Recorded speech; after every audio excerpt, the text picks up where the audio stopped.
आप सुनो, सारे कुछ इंपॉर्टेंट क्वेश्चन लिखवाई दे रहा हूं। देखो इस बात को और समझो कि कुछ टॉपिक उठा रहे हैं हम लोग, तो मैंने तुम्हें अभी 34-35 टॉपिक लिखवा रहा हूं। अगर तुमको बहुत कम आता है या बहुत कम जानकारी है तो कम से कम इतने टॉपिक पढ़ के जाओ एमसीक्यू से अलग 50 नंबर के लिए, ठीक है ना। एमसीक्यू वाले 18-20 नंबर निकाल दो तो उसके लिए, ठीक है भाई। तो आप लिख लो, देखो पहला पढ़ो राउल्स लॉ, बहुत बढ़िया है, इस बार आने के चांस बहुत ज्यादा है। और प्लीज शोर मत करिएगा, शांति लिखने दीजिए। पहला पढ़िए राउल्स लॉ, ठीक है। राउल्स लॉ की डेफिनेशन है यहाँ पर विद एग्जांपल और तुम्हारा उसके टाइप और उसकी कंडीशन के साथ, ठीक है।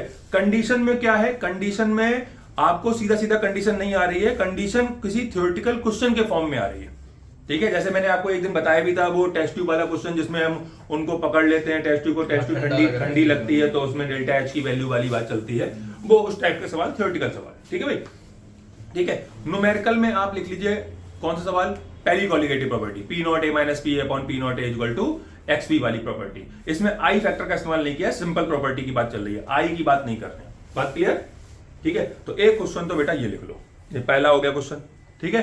अब मतलब देखो टॉपिक बताए, 35 टॉपिक भी तैयार ना करो, 35 तो क्वेश्चन ही आते हैं, तुम उतना भी तैयार ना करो तो फिर क्या ही किया सकता है, ठीक है। तो थर्ड अगला लिखो, अगला एबीसीडी का एक क्वेश्चन जरूर पढ़िए अमाइन से। अमाइन के जितने भी एबीसीडी दिए गए हैं आप लगा दीजिएगा, आपको नोट्स में भी दे रखे हैं बहुत सारे, और एनसीईआरटी के तो सारे ही लगा के जाओ, जो बहुत बढ़िया है। उसमें ज्यादातर आपका दो आता है, हिंसबर्ग और कार्बाइल अमाइन का, हिंसबर्ग और कार्बाइल अमाइन का टेस्ट होता है, और साथ में आपका नेम रिएक्शन उसकी उठा लो तो वहां से लगभग मामला हमारा सॉल्व हो जाता है। मैंने डाइजिनम सॉल्ट को देख लो तो वहां पर एबीसीडी आपका क्लियर हो जाता है, ठीक है। अच्छा, उसके बाद अमाइन की रीजनिंग जरूर पढ़ लो भाई। अमाइन की रीजनिंग का सवाल मतलब ऐसा मुझे ऐसा लगता है कि लगभग 100% आना चाहिए, बढ़िया सवाल है। एल्डिहाइड और अमाइन में रीजनिंग आएगी, ये लगभग पक्की सी बात है, ठीक है। उसके बाद एक सवाल जो उसमें सैंपल पेपर में भी दिया गया था डिक्रीजिंग इंक्रीजिंग ऑर्डर का, ठीक है। तो आपको 4-5 पॉइंट देखने हैं, एक एसिडिक नेचर का, बेसिक नेचर का, स्टेबिलिटी का, मेल्टिंग पॉइंट, बॉइलिंग पॉइंट, बस ये 5 पॉइंट उठा लो, उनके चार्ट बना लो डिक्रीजिंग और इंक्रीजिंग ऑर्डर के, और अपना ध्यान रख लो डिक्रीजिंग इंक्रीजिंग ऑर्डर में क्या देखना है, एक तो डिग्री बिहाफ पर 3 डिग्री 2 डिग्री 1 डिग्री, और एक एरोमेटिक और एलिफेटिक को उठा के, तो उसमें इंडक्शन रेजोनेंस का चक्कर चल जाएगा, ठीक है भाई। तो इसके बिहाफ पर आप 5 पॉइंट हैं तो मैक्सिमम 2-2 बनेंगे तो 10 लाइनें बनेंगी आपकी, निपट गया मामला, ठीक है। ये मान लो ये क्वेश्चन देखो बहुत इंपॉर्टेंट है, आएंगे तो जरूर, ठीक है, बाकी तुम्हारी मर्जी है। एक आप लिख लो ऑर्डर फाइंड करने का सवाल काइनेटिक्स से।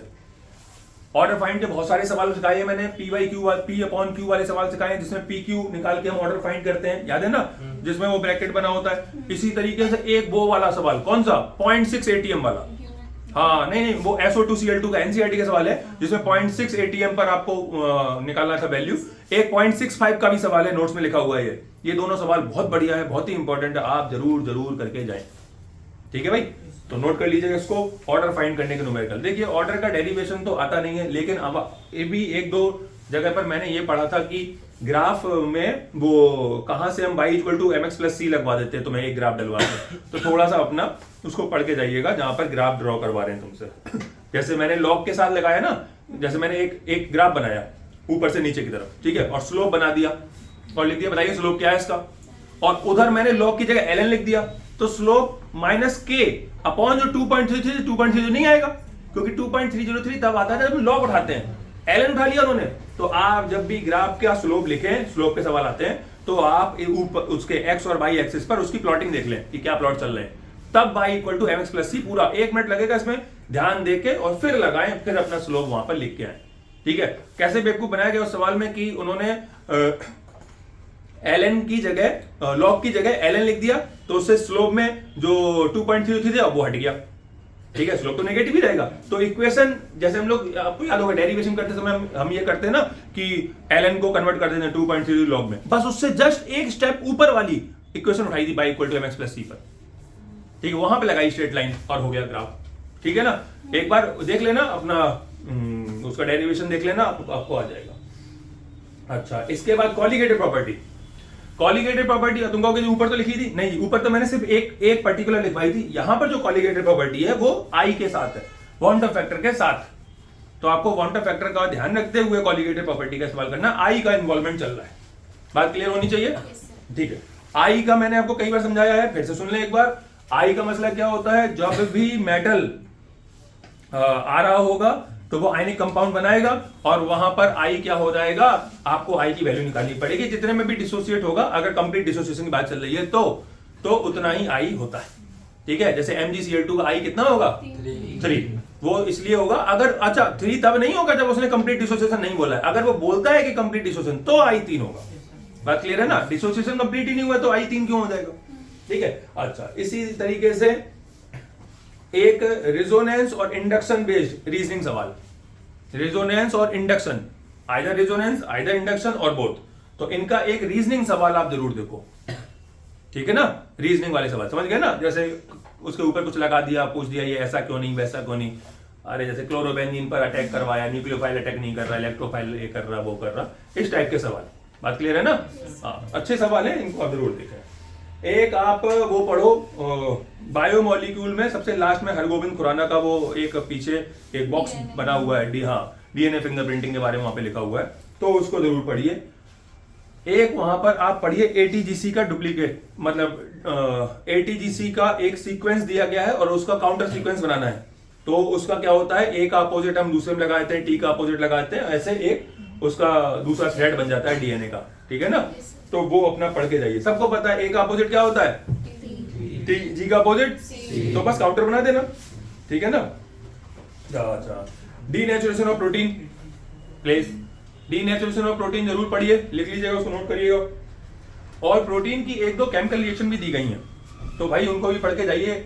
जैसे प्रोटीन का क्या होगा जब हम प्रोटीन की एसिड से रिएक्शन करवा दें, है ना, तो इस टाइप की रिएक्शन दी गई हैं, उनको जरूर पढ़ लीजिए। प्रोटीन की एसिड से रिएक्शन पे क्या होगा या बेस में क्या होगा, है ना, गर्म कर दिया तो क्या होगा, तो ऐसा कुछ स्टेटमेंट है तो वहां पर पढ़ लीजिए अपना। ठीक है, कोऑर्डिनेशन कंपाउंड के IUPAC 1 नंबर की आ सकती है, वो भी अच्छी चीज है। ठीक है, कोऑर्डिनेशन कंपाउंड में एक टॉपिक है आइसोमेरिज्म, पढ़ा सभी ने, है ना, 1 नंबर के लिए अच्छा क्वेश्चन है, या 2 क्वेश्चन डाल के 2 नंबर में कर दें हम, तो उसमें क्या है कि कोई आइसोमर पूछे, ionisation, hydrate, solvate, coordination position, कोई सा भी आइसोमर डाल दिया। ठीक है, और हाइब्रिडेशन, हाइब्रिडेशन का क्वेश्चन तो बहुत ही इंपॉर्टेंट है, हाइब्रिडेशन आना चाहिए। हाइब्रिडेशन किसी भी तरीके से पूछ सकते हैं, मैग्नेटिक बिहेवियर पूछ सकते हैं, कलर पूछ सकते हैं, आई पूछ सकते हैं, आई नहीं, मैग्नेटिक बिहेवियर या कलर पूछ सकते हैं, या उससे मिलता जुलता। हाइब्रिडेशन अपना जरूर पढ़ लीजिएगा। ठीक है, अच्छा उसके बाद कोलाश लॉ, कोलाश लॉ जरूर पढ़िए। कोलाश लॉ का काउंटर मैंने आपको कई बार समझाया कि अगर कोलाश नहीं आता तो फैराडे आता है, तो है ना, कोलाश लॉ पढ़ लीजिएगा। ठीक है, कोलाश लॉ में जो सेकंड एप्लीकेशन है अल्फा वाला, ऐसा लगता है कि वो आना चाहिए।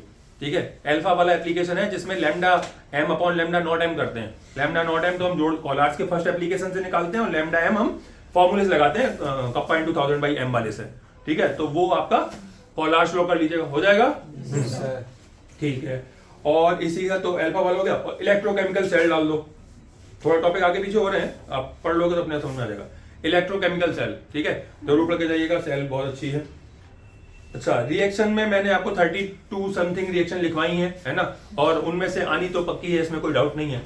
रिएक्शन सीधी आएगी इसका मैं गारंटी नहीं कह सकता, लेकिन रिएक्शन आएगी ये बात पक्की है। रिएक्शन कैसे आ सकती है, आधी लिख दी आधी कंप्लीट कर दो, इधर उधर लिख दिया, बीच में क्वेश्चन मार्क डाल दिया कि एरो के ऊपर बताओ क्या था। ठीक है, 2 कंपाउंड के नाम लिख दिए कि जी फिनॉल रिएक्शन कर रहा था उससे, किससे, क्लोरोफॉर्म से, फॉलोड बाय NaOH, बताओ रिएक्शन कौन सी, तो कौन सी, रीमेडिमेंट। याद होगी तो कर पाओगे, तो बढ़िया सा रिएक्शन याद करके। फिर भी अगर कोई ये चाहता है कि इसमें से सबसे ज्यादा इंपॉर्टेंट कौन है, तो R वाले जितने भी R नाम से स्टार्ट हो रहे हैं, W नाम से स्टार्ट हो रहे हैं, C नाम से स्टार्ट हो रहे हैं, ये ज्यादा इंपॉर्टेंट है। हाँ, जैसे R के कई हैं, रोजनमून, रीमेडिमन, है ना, बहुत सारे हैं, और W के भी कई हैं, वुड्स है, वुड्सपिटिक है, वॉल कृष्णर है ना, विलियमसन सिंथेसिस है, बहुत सारे हैं। ऐसे ही C से भी कई हैं, कैनिजारो, कार्बाइलमाइन, क्लेमेंसन रिडक्शन, है ना। तो ये अगर तुम कुछ भी ना कर पाओ, बिल्कुल ही मतलब नहीं पढ़ने वालों में से हो, तो आप सभी R की, सभी W की और सभी C की, और अगर हो सके तो S की भी याद कर लीजिएगा। ये बहुत कम होंगी, मुश्किल से 10-11 ही निकलेंगी, और इतने में भी अपना काम हो जाएगा। ठीक है, सेम लेटर वाले, ठीक है, नोट करते जाओ भाई, बारात में पढ़वाए हो। ठीक है, एक एस्टेरिफिकेशन रिएक्शन का मैकेनिज्म जरूर देख के जाइएगा। ठीक है, वैसे तो मैकेनिज्म सारी देखनी होती है, लेकिन मैकेनिज्म एस्टेरिफिकेशन रिएक्शन की मैकेनिज्म है, ठीक है ना, जरूर देखिएगा, बढ़िया रिएक्शन है, बढ़िया मैकेनिज्म है। ठीक है। ABCDE वाले क्वेश्चनों में 2,4-DNP टॉलेंस ऑफ फेलिंग्स के सवाल एल्डिहाइड से उठ रहा है, तो वो आप उसको देख लो, ठीक है। जिसको नहीं पता मैं एक बार रिपीट कर देता हूँ। 2,4-DNP क्या करता है, कार्बोनाइल ग्रुप होता है, तो वो आपको कंफर्मेटरी देता है कार्बोनाइल ग्रुप का। टॉलेंस फॉलो कर रहे हैं तो उस कार्बोनाइल में एल्डिहाइड पड़ा होगा। फेलिंग्स फॉलो कर रहे हैं, सॉरी टॉलेंस फेलिंग्स में से कोई भी फॉलो नहीं कर रहे हैं तो आपका कीटोनिक ग्रुप हो सकता है, एसिडिक भी हो सकता है, डिपेंड करता है कि आगे और क्या दिया गया है, ठीक है। तो वो क्वेश्चन आपको याद होगा, इंडेक्स में भी दिया गया है, पीछे भी 2 क्वेश्चन दिए गए हैं, उनको जरूर लगा लीजिएगा। अगर नहीं लगाए हैं तो ढूंढ लो, लगा लो, ठीक है। जिन लोगों ने लगा लिया उनका अच्छी बात है, मेरा जिम्मेदारी सबकी है भाई, है ना। तो मेरी सबकी जिम्मेदारी है, तो मैं तो सबको लेके चल रहा हूँ। हो सकता है आपने लगा लिया हो, तो आप लिख लो, थोड़ा सा टाइम वेस्ट हो रहा है आपका। ग्लूकोज की रिएक्शन बहुत ही इंपॉर्टेंट है, इस बार जरूर आनी चाहिए। तो ग्लूकोज की 5-6 रिएक्शनें होती हैं, आपको याद ही है। HI की रिएक्शन करवा दो, Br2 की करवा दो, याद आ रही ना। तो वो रिएक्शन जरूर पढ़ लीजिएगा। स्ट्रक्चर भी ग्लूकोज के देख लीजिएगा, पायरानोज और फ्यूरानोज वाले स्ट्रक्चर जो है ना, वो आप अपना देख लो, वो भी अच्छे स्ट्रक्चर है, ठीक है। एक अल्फा बीटा फॉर्म वाला, अल्फा बीटा पता है ना, हाँ है ना, डेक्स्ट्रोलीवो लिख दो, अल्फा बीटा लिख दो, है ना। मैंने उस दिन भी पूछा था, है ना, ईपीमर और एनोमर्स वाली बात, है ना।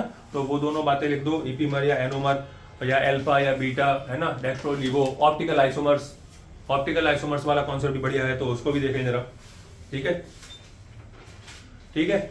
एस्टेरिफिकेशन के अलावा एक मैकेनिज्म कौन सी कि आपने अल्कोहल से एल्कीन बनाया और एल्कीन से अल्कोहल बनाया, तो 2 मैकेनिज्म ये और पढ़ के जाओ। देखिए मैकेनिज्म ज्यादा वैसे भी है ही नहीं, है ना, और आपको मैंने सिर्फ 3 ही बोली है, एक एस्टेरिफिकेशन की और 2 ये पढ़ के, लेकिन सभी जाओ। 6 लिखवाई है शायद, आई थिंक, तो 6 की 6 वो पढ़ के जाओ, बढ़िया है। मैकेनिज्म आने के चांस इस बार थोड़े से बड़े हैं, तो आप उस हिसाब से कर लें। आरएनएस इक्वेशन का न्यूमेरिकल लगभग आना ही चाहिए, मतलब मेरा तो मन करता है एकदम 100% आना चाहिए, फिर भी बोलना नहीं चाहिए लेकिन आज बहुत इंपॉर्टेंट है आरएनएस इक्वेशन, ठीक है। CFT और वीक फील्ड और स्ट्रॉन्ग फील्ड लिगेंड के बारे में कुछ ना कुछ आएगा, तो आप CFT देख लें, ठीक है। Weak field strong field ligand देख लें। Weak field strong field ligand में ही वो होता है ना आपका हाई स्पिन लो स्पिन वाला, है ना। एनसीईआरटी नीचे की तरफ 2 लाइनें लिखी हुई हैं, हाई स्पिन लो स्पिन कॉम्प्लेक्स क्या होते हैं, पॉइंट को जरूर पढ़ के जाइएगा, बढ़िया टॉपिक है। मैग्नेटिक बिहेवियर कलर से रिलेटेड भी CFT का यही आता है, हाँ वो सारा। या फिर सीधा नहीं पूछा तो घुमा के पूछते हैं कि ये कंपाउंड ऐसा स्टेबल है, और जबकि ये हाफ फील्ड है, या हाफ फील्ड लिख दिया और कह दिया ये अनस्टेबल है, और जो हाफ फील्ड नहीं है वो स्टेबल है, बताओ क्यों, तो वही लगेगा CFT लगेगा, उसमें T2G EG कहीं टूट रहा होगा। जैसे किसी का D4 चल रहा है, D4 स्टेबल होने के चांस कम है क्योंकि वो D4 है, वो तो इलेक्ट्रॉन मांगेगा ही मांगेगा, लेकिन अगर हम उसे उठा के EG में डाल दें तो स्टेबिलिटी बढ़ जाएगी, ठीक है ना। तो उस तरीके के जितने भी क्वेश्चन है, जैसे क्रोमियम का है, कॉपर का क्वेश्चन है, आप देखना, है ना, लिखा हुआ है क्रोमियम और कॉपर के जो क्वेश्चन है वो पढ़ के जाइएगा, बढ़िया क्वेश्चन है भाई, ठीक है। सीधा सीधा तो देखो CFT लिखने के लिए नहीं आएगा, कोई ना कोई क्वेश्चन ही आएगा।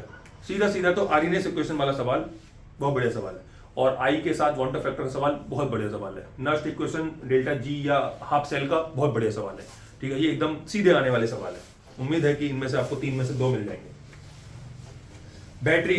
बैटरी डायग्राम रिएक्शन 5 पढ़ लीजिएगा, इसमें तो 5 ही हैं, तो उसमें क्या ऊपर नीचे करना। बैटरी के डायग्राम तो छोटे छोटे डायग्राम तो होते हैं, वो प्लस माइनस वाले बैटरी के डायग्राम कल परसों में बनवाए थे। बटन सेल का डायग्राम वो गोल वाला, बैटरी का बना दो वो लैंड स्टोरेज बैटरी का PB का और PbO2 वाला, उसमें 1 मोलर टी सॉल्यूशन में डाल दिया था। उसमें क्या मैंने कल परसों समझाया था ना कि लिखने का तरीका कैसा होना चाहिए, थोड़ा रिप्रेजेंटेशन स्टाइल बढ़िया हो, तो वैसे ही डायग्राम अपना बना लीजिए। डायग्राम पता होगा तभी तो बनाओगे, नहीं तो वो जगह छूट जाएगी, ठीक है। F ब्लॉक में से लेंथ कॉन्ट्रैक्शन, एक्टिन कॉन्ट्रैक्शन बहुत ही बढ़िया क्वेश्चन है। K-4 K2Cr2 इलेक्ट्रॉन काटने वाला याद आ रहा ना, I नेगेटिव से I2 याद आ रहे हैं, हाँ है ना, हाँ। तो 14-15 वो क्वेश्चन है, उनको जरूर कर लीजिएगा, मैंने उन्हीं में से आना है भाई, उसका कुछ दाएं बाएं भी नहीं जाएगा, कर लिखवाए थे ना क्वेश्चन, तो वो आप अपना पढ़ लीजिएगा, बहुत बढ़िया क्वेश्चन है वो भी, है ना। अरे जिसमें लिखवाया था ऑक्सैलेटाइन CO2 में कन्वर्ट हो जाता है, I नेगेटिव I2 में कन्वर्ट हो जाता है, किसका कन्वर्जन किस में जाता है लिखवाए थे ना, कॉपी पलटो यार, फिर अब तो 4 दिन रह गए। K-4 K2Cr2 प्रिपरेशन और केमिकल प्रोपर्टी 100% एक ना एक आएगा, तो इसलिए बिल्कुल याद करके जाइएगा, ठीक है। इसी में 1-2 सवाल उसके भी हैं कि I1 और I2 के जो सवाल होते हैं डी ब्लॉक की बात कर रहा हूँ सॉरी, I1 और I2 का कोई सवाल है या मैग्नेटिक फील्ड का कोई सवाल है, तो आप उनको देख के जाइएगा। बड़ी संभावना है कि किसी के मैग्नेटिक फील्ड को पूछ लें, जिंक के या कॉपर के I1 I2 को पूछ लें, या वो वाला केस है कि इसमें से पहला इलेक्ट्रॉन निकालने में ज्यादा मतलब पहला इलेक्ट्रॉन निकालने से कोई कंपाउंड स्टेबल हो रहा है, जैसे कॉपर वाला केस है, और दूसरा इलेक्ट्रॉन निकालने में ज्यादा एनर्जी लगती है, फिर भी दूसरा इलेक्ट्रॉन निकल जाता है, क्यों पढ़ाया था ना, है ना, तो वो काउंटर एनर्जी उसको प्रोवाइड करवा देता है। तो वो वाले केस, ऐसे सवालों को जरूर देख के जाएं, बढ़िया सवाल है। ठीक है, अगर आप सारे छांट के बनाओगे, ठीक है, तो मुश्किल से 2 पेज तैयार होते हैं, मैंने घर पे बना लिया है। ठीक है, अब इसका मतलब ये नहीं हम आपको बनाया दे रहे हैं, नहीं, मैं इतना भी लिखवा रहा हूँ, ये भी गलत है, लेकिन मैं लिखवा रहा हूँ, आप पढ़ लें और घर पे कम से कम इतना तो कर ही लें, ये खास तौर से आपके लिए बोला जा रहा है। ठीक है, मैं नहीं चाहता कि, है ना, कोई बात नहीं। तो अब देखो टेम्परेचर इफेक्ट, सॉल्युबिलिटी का टेम्परेचर पर क्या इफेक्ट पड़ता है भाई, उसको लिख लो। सॉल्युबिलिटी का टेम्परेचर इफेक्ट क्या है, टेम्परेचर बढ़ाने पर सॉल्युबिलिटी का क्या होगा, मोलरिटी में टेम्परेचर रिलेशन आता है, याद है ना, मतलब कौन प्रेफर किया जाता है, वो वाला क्वेश्चन है ना, हाँ, तो वो भी टेम्परेचर का है। और कॉलिगेटेड प्रॉपर्टी के थ्योरेटिकल क्वेश्चन भी थोड़ा देख लेना इस बार, जैसे रिवर्स ऑस्मोसिस का यूज क्या हो गया, एसपीएम से रिलेटेड कोई क्वेश्चन डाल दिया, है ना, कि जैसे अंडे की मेम्ब्रेन कैसी होती है, एसपीएम होती है या नहीं होती, अंगूर की मेम्ब्रेन जो होती है वो एसपीएम होती है या नहीं होती, है ना, ऐसा कोई क्वेश्चन डाला जा सकता है, तो वो भी एक अच्छे क्वेश्चन है। आई वाले न्यूमेरिकल जरूर देख के जाइएगा, बहुत ज्यादा चांस है कि आई के न्यूमेरिकल है, और अगर आई का आपको आता है तो बिना आई वाला तो वैसे भी हो जाना है, उसमें क्या है, आई की वैल्यू 1 डाल दो। बोलो क्लियर है ना, ठीक है। उसके अलावा जो छोटे क्वेश्चन है उनके लिए आप कंडक्टिविटी का कोई सवाल और न्यूमेरिकल और डेफिनेशन देख के जाइएगा। कंडक्टिविटी याद आ रही ना, कप्पा, ठीक है, हाँ, लैम्डा एम कप्पा बहुत ही इंपॉर्टेंट है इलेक्ट्रोकेमिस्ट्री के हिसाब से, छोटे क्वेश्चनों में से उठने चाहिए, 1 नंबर 2 नंबर में बढ़िया क्वेश्चन है। उसी तरीके से एल्डिहाइड में भी एबीसीडी का क्वेश्चन आ सकता है, लेकिन 3 मार्कर ही आना चाहिए, क्योंकि पीछे बहुत सारी चीजें आ रही हैं उसमें, तो 3 मार्कर की उम्मीद ज्यादा है, या हो सकता है 5 का भी आ जाए, लेकिन एबीसीडी को मैं 3 मार्कर में डालूंगा एल्डिहाइड में, आप पढ़ लें उसके क्वेश्चन भी, क्योंकि 24 डीएनपी वहीं से उठ रहा है और वो अच्छा टॉपिक उठता है। ठीक है, इसी तरीके से अमाइन का जो भी 1 2 3 4 5 सॉरी ABCDE वाले क्वेश्चन है वो सारे करिएगा, बढ़िया क्वेश्चन है, जरूर आपको एक मिलना चाहिए। अब ये ना कहने लगा कि इसमें तो कुछ भी नहीं आया, अरे भाई मैं एक अनुमान बता रहा हूँ, ठीक है, इसका नाम गैस पेपर इसीलिए है, गैस तो उड़ भी सकती है ना, फिर पेपर हाथ में रह जाएगा, उसको देखना आराम से। तो एक विटामिन की टेबल पढ़ लीजिएगा, देखिए विटामिन की टेबल आनी चाहिए, केस बेस पे भी मुझे लग रहा है कि विटामिन आ जाएगा आपका, है ना, अच्छा क्वेश्चन बनता है। और B6 B12 की जो विटामिन की सीरीज है वो अच्छी बन जाती है, तो वहां पर आपको एनीमिया से रिलेटेड कोई चीज देखने को मिल जाए तो कोई बहुत बड़ी बात नहीं होगी। ठीक है, आयोडोफॉर्म टेस्ट बहुत ही इंपॉर्टेंट टेस्ट है, जरूर पढ़ के जाइएगा। टेस्ट तो वैसे 8 ही 9 टेस्ट मैंने आंसर लिखवाए हैं आपको, तो 3 नंबर का आएगा ही आएगा, तो आप आयोडोफॉर्म तो जरूर ही पढ़ लो। ठीक है, इसी तरीके से SN1 SN2 भाई जरूर पढ़ लो, SN1 SN2 का सवाल आना चाहिए, अच्छा सवाल होता है और इसमें कोई दिक्कत परेशानी भी नहीं है, सरल भी होता है, आपको आता ही। ठीक है, 1-2 टॉपिक मैं आपको अलग से बता रहा हूँ, जैसे एंथैल्पी ऑफ एटमाइशन, उसका थोड़ा सा पढ़ के जाइएगा, एंथैल्पी ऑफ एटमाइशन का कोई क्वेश्चन आ जाए। ऑक्सीडेशन नंबर का, ये डी ब्लॉक का उठाया, oxidation number, coloured compound of D block, आप लिख नहीं रहे हो? अच्छा, oxidation number, coloured compound of D block, D block के जो कलर्ड कंपाउंड होते हैं, ऑक्सीडेशन नंबर हो गया, एंथैल्पी ऑफ एटमाइशन हो गया, इनके क्वेश्चन बढ़िया क्वेश्चन है, तो इनको लिख लें। ठीक है, 1 नंबर में सवाल मॉलिक्यूलरिटी का भी आ सकता है, तो मॉलिक्यूलरिटी का हो गया कोई सवाल, मॉलिक्यूलरिटी याद है ना, काइनेटिक्स में चले गए हम, है ना, और यूनिट फाइंड करने के याद आ रहा है आपको, फॉर्मूला होता है, क्या होता है बताओ तुम, मतलब किसी का यूनिट निकालना है, तो काइनेटिक्स में क्या फॉर्मूला है, मोल वाला यूनिट, मतलब वो पता मुझे, हाँ यही वाला पूछ रहा हूँ, मोल के ऊपर 1 आता है, ये माइनस में होता ही है, अरे ऐसे मोल बताइए, 1 - n होता है, n - 1 होता है, 1 - n होता है, और लीटर का सेकंड का इनवर्स। ठीक है, इसमें हम वैल्यू डलवा सकते हैं आपकी n की कोई सी भी, और आपको, ठीक है, ये तो वैल्यू डालने के बाद आता है ना। ठीक है, तो ये वाला आप देख लीजिएगा, इसी में मैंने ATM वाला भी एक लिखवाया है ना, नोट्स पे देखिएगा, तो वो आप देख लीजिएगा, साथ में उनको देख लो, ग्राफ को, ग्राफ भी बहुत इंपॉर्टेंट है, तो ग्राफ जरूर देख लीजिएगा। ठीक है, इसके बाद आप एक सॉल्युबिलिटी का सवाल, मुझे लगता है कि रीजनिंग में सॉल्युबिलिटी का क्वेश्चन जरूर आना चाहिए, बढ़िया क्वेश्चन बनता है, हाइड्रोजन बॉन्डिंग से रिलेटेड हो गया, या फिर आपका हाइड्रोजन बॉन्डिंग हो गया, या फिर उसका क्या नाम है आपका सॉल्युबिलिटी, सीधा मतलब जैसे किसी के हाइड्रोजन बॉन्ड बन रहे हैं तो उसकी सॉल्युबिलिटी क्या हो जाएगी, कम हो जाएगी। ठीक है, हाँ है ना, अरे हाइड्रोजन बॉन्ड बनने से तो मजबूती आ गई ना, सॉल्युबिलिटी घटेगी आपकी।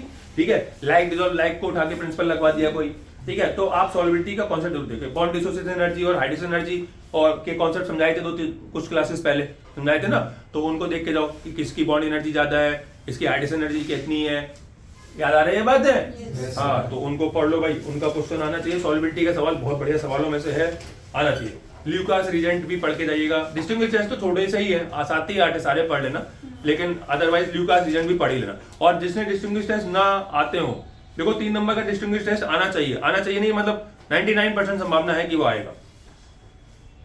तो आप डिस्टिंग्विश्ड टेस्ट के वीडियो पड़े हुए हैं, सिर्फ या 1 या 2 वीडियो हैं, सर्च कर लेना चैनल पे जाके और आपको मिल जाएगा। और 10-20 मिनट के वीडियो है और हाल ही क्लियर हो जाएगा, मन करे तो देख सकते हो। एक ऑर्डर फाइंड करने वाले सवाल, ऑर्डर फाइंड करने वाले PQ वाले, ठीक है, टेबल के हो गए या R2 - R1 वाले में से हो गए, है ना, जिसमें R की वैल्यू सेम आने पर 0 ऑर्डर हो जाता है, K की वैल्यू सेम आने पर, जो तुम कल पूछ रहे थे, है ना, K की वैल्यू सेम आने पर फर्स्ट ऑर्डर हो जाता है, वो सवाल हो गए। या कोई सा भी किसी भी तरीके से ऑर्डर फाइंड करने के सवाल आने चाहिए, बढ़िया सवाल बनते हैं इसके, ठीक है। बाकी डी ब्लॉक में से जो ट्रेंड होते हैं उनमें से किसी का आयनस, देखो आयनस एनर्जी बहुत ज्यादा पढ़ने में आई, तो मुझे ये लगता है कि आयनस एनर्जी के सवाल होने चाहिए। मैंने अभी आपको एक और समझाया था, Cu2 पॉजिटिव वाला केस बताया था। वैसे ही आयनस एनर्जी ट्रेंड में भी आ रही थी, तो ट्रेंड वाला जो कॉन्सेप्ट है ना, तो उसमें भी आयनस एनर्जी आप जरूर पढ़ के जाइए। I1 I2 के सवाल कहीं ना कहीं तो आपको कुछ ना कुछ मिलेगा ही मिलेगा, खाली नहीं जाने वाला, ठीक है। एटॉमिक रेडियस मतलब ट्रेंड केस के पढ़ने हैं, आयनस एनर्जी का, एटॉमिक रेडियस का, एंथैल्पी ऑफ एटमाइजेशन का, ठीक है ना। एंथैल्पी ऑफ एटमाइजेशन को इसलिए पढ़वा रहा हूं क्योंकि अगर डिसोसिएशन या सॉल्युबिलिटी का कोई क्वेश्चन आ गया तो वहां से आप अपना देख लोगे, ठीक है। मेल्टिंग पॉइंट का भी ट्रेंड पढ़ के जाइए, मेल्टिंग पॉइंट बॉइलिंग पॉइंट का कॉन्सेप्ट, उसमें वो भी पढ़ना है कि हमने NXN दे दिया और उसकी ब्रांचिंग कर दी, तो मेल्टिंग पॉइंट बॉइलिंग पॉइंट का क्या होता है बताया था।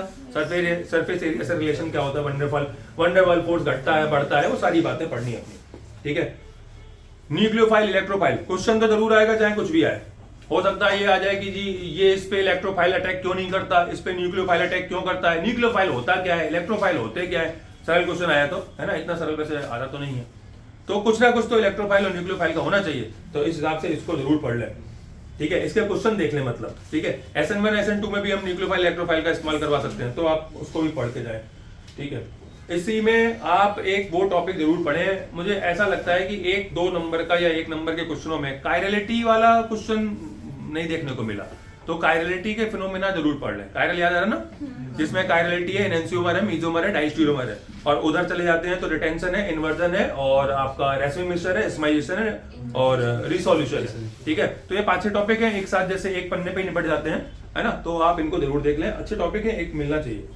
एंजाइम और हार्मोन दोनों पढ़ के जाइएगा, एंजाइम भी और हार्मोन भी बढ़िया टॉपिक है, आपको एंजाइम मिलना चाहिए या फिर हार्मोन भी मिल सकता है।